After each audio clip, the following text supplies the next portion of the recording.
അയോധ്യയിലെ രാമക്ഷേത്ര ഉദ്ഘാടനത്തിൽ പങ്കെടുക്കുന്നതിൽ ഇന്ത്യ സഖ്യ പാർട്ടികൾ രണ്ടു തട്ടിലാണ്. CPM-ഉം മമതയും നിതീഷ് കുമാറും ലാലു പ്രസാദ് യാദവും പങ്കെടുക്കില്ല. കോൺഗ്രസ്, സമാജ്വാദി പാർട്ടി, ശിവസേന എന്നിവർ പങ്കെടുക്കും. വിഷയത്തിൽ സഖ്യം പൊതുധാരണയിലെത്തില്ല. അയോധ്യ പ്രധാന തിരഞ്ഞെടുപ്പ് വിഷയമാക്കി ഉയർത്തണമെന്ന് BJP തീരുമാനിച്ചു കഴിഞ്ഞു.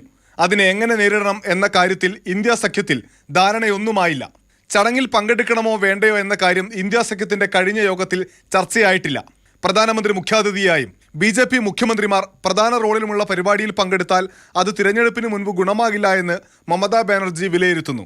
ബാബരി മസ്ജിദ് പൊളിച്ചതിനെതിരെ അതിശക്ത നിലപാടുള്ള ലാലു പ്രസാദ് യാദവ് എന്തായാലും ചടങ്ങിൽ പങ്കെടുക്കില്ല എന്ന നിലപാടിലാണ്. നിതീഷും എത്തില്ല. പ്രതിനിധികളെ അയക്കുന്ന കാര്യം മമതയും JDU-വും ആലോചിക്കുന്നു. പങ്കെടുത്താലും ഇല്ലെങ്കിലും പ്രതിസന്ധി എന്ന നിലയിലാണ് കോൺഗ്രസ് ഉള്ളത്. ക്ഷണം സ്വീകരിക്കുന്നു. സോണിയാഗാന്ധിയോ അല്ലെങ്കിൽ പ്രതിനിധി സംഘമോ ചടങ്ങിൽ പങ്കെടുക്കുമെന്നാണ് കോൺഗ്രസ് ഇക്കാര്യത്തിൽ വിശദീകരിച്ച ഔദ്യോഗിക നിലപാട്. അയോധ്യ ദേശീയ വിഷയമാക്കുന്നതിൽ ആശങ്കയെന്ന് ഇന്ത്യൻ ഓവർസീസ് കോൺഗ്രസ് ചെയർമാനും ഗാന്ധി കുടുംബത്തിന്റെ അടുപ്പക്കാരനുമായ സാം പിത്രോദ പറഞ്ഞത് കോൺഗ്രസിന്റെ ആശങ്ക വ്യക്തമാക്കുന്നു. ക്ഷേത്ര ഉദ്ഘാടനത്തിൽ പങ്കെടുക്കുമെന്ന കോൺഗ്രസ് തീരുമാനം മൃദു ഹിന്ദുത്വം എന്ന സമസ്തയുടെ നിലപാട് കേരളത്തിൽ നിന്നുള്ള കോൺഗ്രസ് നേതാക്കളെ വെട്ടിലാക്കി.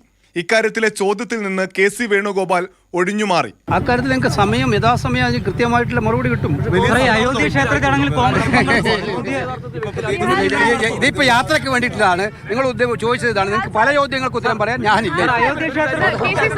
പങ്കെടുക്കില്ല, അത് രാഷ്ട്രീയ പരിപാടിയാണ് എന്ന് CPM പ്രഖ്യാപിച്ചു കഴിഞ്ഞു. ശിവസേനയും സമാജ്വാദി പാർട്ടിയും ചടങ്ങിനെത്തും.